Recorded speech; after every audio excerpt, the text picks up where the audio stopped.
আসসালামু আলাইকুম। Hello everyone, আশা করি সবাই খুব বেশি ভালো আছেন এবং ইয়াম রেসিপি বাংলার সঙ্গেই আছেন।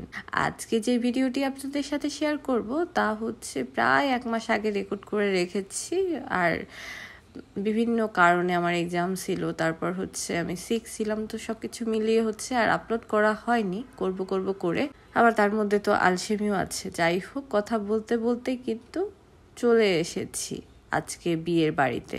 তো আজকে আপনাদের সাথে গ্রামের একটা বিয়ের ব্লগ শেয়ার করছি। এই তো চলে আসলাম বিয়ে বাড়িতে। তো এখনো বাসার ভিতরে ঢুকিনি, তো রাস্তা দিয়েই হচ্ছে একটু হাঁটাহাঁটি করলাম। তো এই তো বাসার মধ্যে আসলাম। প্রচন্ড গরম ছিল এই দিন, আবার আকাশটা হঠাৎ করে মেঘলাও হয়ে যাচ্ছিল, বৃষ্টিও হচ্ছিল, কিন্তু গরম কিছুতেই কম ছিল না আর কি। যাই হোক, এই তো হচ্ছে আমাদের নতুন আন্টি আর কি, আমার আঙ্কেলের ওয়াইফ। আজকে তাদের বিয়েতেই এসেছি।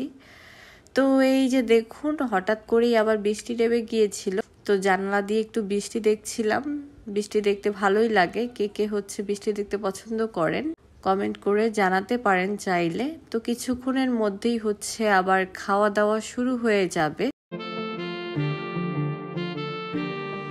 খিদাও লেগে গিয়েছিল। আজকে বিয়েতে আসার কোনো প্ল্যানই ছিল না, হঠাৎ করেই হচ্ছে রেডি হলাম, তারপর হচ্ছে চলে আসলাম অল্প সময়ের মধ্যেই আর কি, যেহেতু কোনো প্ল্যান ছিল না আজকে আসার। যাই হোক, তবুও অবশেষে এসেছি, ভালো লাগছে। গ্রামে ঘুরতে ভালো লাগে, যদিও এই এলাকাটা আর কি, এই গ্রামটা তেমনভাবে ঘোরা হয়নি। আর এই প্রথমবারের মতোই হচ্ছে এই দাদুদের বাসায় আমরা এসেছি। এই যে খাওয়া দাওয়া করে গল্পগুজব করে একটু হালকা ঘুরেছি, অল্প একটু ঘুরেছি, চারপাশটা তেমনভাবে ঘোরা হয়নি। তো আবার বিকেল থাকতেই হচ্ছে বাসার উদ্দেশ্যে রওনা দিয়ে দিয়েছি। তো প্রথমে ওখান থেকে ভ্যানে এই পর্যন্ত এসেছি মেন রাস্তায় আর কি। দেখুন জায়গাটা এত সুন্দর, আর বিকেলটা খুব সুন্দর ছিল, দেখতে অনেক সুন্দর লাগছিল। তো এখানে হচ্ছে অটোর জন্য ওয়েট করছিলাম, তো দেখলাম যে এত সুন্দর ভিউ, যার জন্য একটু ভিডিও করলাম। যদিও এখন আমাকে দেখতে কিন্তু একদম ডেভাস্টেটেড লাগছে।